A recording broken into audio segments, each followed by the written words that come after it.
What's up, guys? This is Coach Grant with First Down Training, and today we're going to be breaking down a wide receiver route that everybody should know and everybody should run at some point. So I hope this video helps you guys out. Hope it can teach you a few new things, but also, fellas, if you're a wide receiver and you guys would like to improve your game off the line, you want to learn 20 different press releases, check out that very first link in the description below where you can get access to a 50-minute long video where I break down 20 different press releases, when to use them against different coverage looks, and then drills with sets and reps to work on each one of those releases. So check out that very first link in the description below, fellas. If you want some more information on that, let's get started. So this route that we are going to be discussing today is a route called a come back and go route. So this is not a stutter go route. This is not a stop and go route. This is building off of that comeback route. So how do we actually run it? So we're looking at Odell run this route first, and then we're going to look at a second example of Stefon Diggs doing this. So a come back and go is exactly how it seems, right? A lot of people talk about, a stop and go. A lot of people talk about a hitch and go. This just builds off of that comeback route. So you're going up about 12 to 15 yards,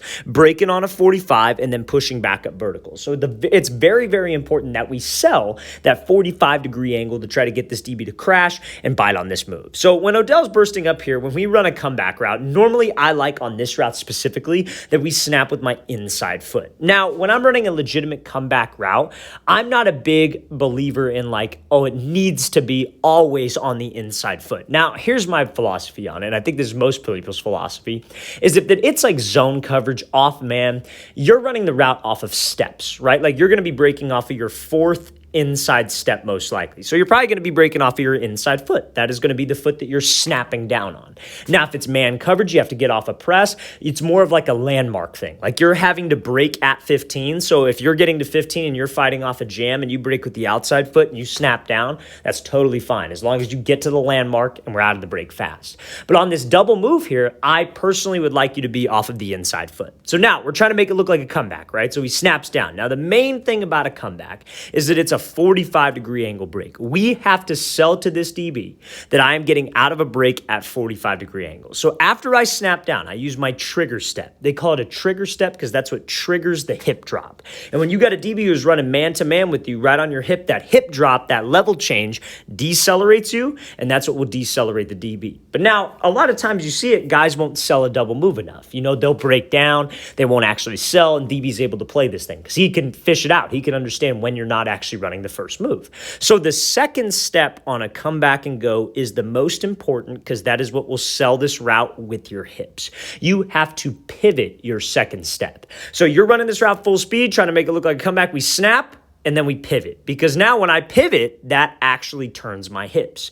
A DB in man coverage, because we love this against man coverage. Well, we like this against zone too because the next example is going to be against zone. But DB in man coverage is watching what? Watching your hips. He's trying to read your body language. So when you pivot off of this second step, that allows your third step to hook around, and we can push off of that third step to jab with the fourth. So it's a 4-step break. It's snap, pivot, hook, drive. That's all this route is. It's a 4-step break to sell a comeback, to get my hips and shoulders to turn, to actually be able to decelerate, to put the brakes on for this DB so we could create space. So fellas, let me recap it again, right? So you're running a comeback and go. We want to snap with the inside foot, pivot, hook, and you are pushing off of that hook step, throwing almost a jab down that 45-degree angle to sell that comeback, get this DB to bite, and then we're off to the races. Now, this is where a lot of receivers make the mistake on a comeback and go. Honestly, on any double move, whether it's maybe an out and up, a sluggo, whatever you're running, is that they will look back right away. They think, oh, I got this DB. I got him to bite. I broke his ankles. I want to make sure I make this catch.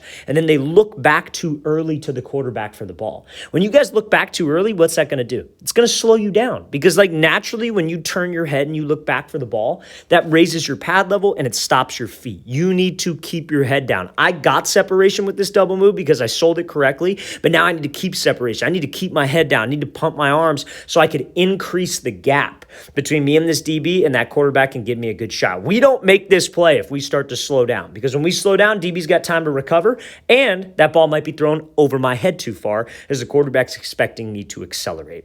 Let's play this thing again full full speed, and then we'll go over how you can run this against zone coverage with this route from Stefon Diggs next. But that's a great come back and go. If you guys can master that, fellas, and you guys run a lot of comebacks in your playbooks, that is a great play to have. Now, some of you might be thinking like, hey, coach, that's a long route. When am I ever going to use this? My offense doesn't use this. You want to be prepared for anything, right? Because sometimes your offense might run like a curl and go. I've seen that before, or a dig and go. And it's the same type of break. You want to just make sure that you're able to turn your hips and decelerate to sell this actual route.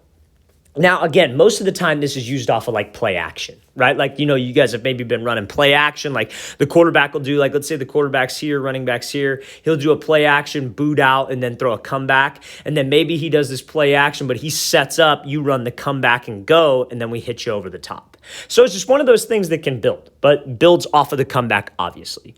So let's watch Stefon Diggs do this. Now, he makes this snap, pivot, and then drive. It's the same type of steps, fellas. When you see the example twice, you could really tell like it's the details that matter to get this guy to bite. So what foot does he snap with? Especially because it's off coverage too. He snaps with his inside foot. So he snaps down. That's the trigger step, right? We're violent with my hips. I'm dropping my pad level down to be able to decelerate. So we snap. What is his second step supposed to do here? Pivot, hook, drive. And you see how his hips and his shoulders are all turning down that 45-degree angle.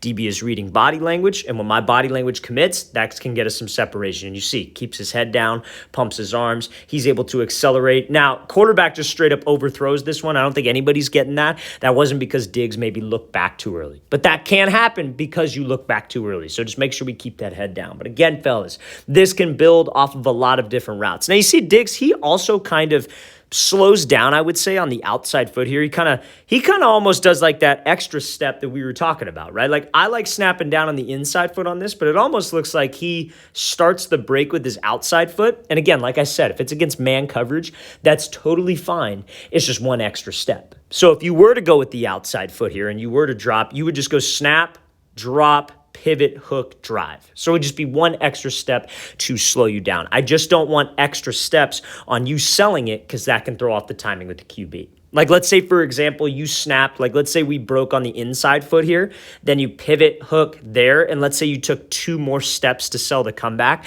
That would just take way too long. That's when you're wasting too much time. It is only one jab step. It's a pivot step and a jab step to sell that 45. Let's play this thing again, full speed one more time. Great job by Diggs here, being able to drop on a dime, get his hips turned to sell that comeback, keep that head down. Just got to make sure we have better connection with that QB. All right, fellas, really want to thank you for watching. I really appreciate it. If you guys have any questions at all, don't hesitate to leave those in the comment section below. We always appreciate the feedback. It's always great to hear from you guys. And again, fellas, if you'd like a 50-minute long video where I break down 20 different press releases, when to use each one, and then drills to work on each one, check out that very first link in the description below. I'll see you guys next time.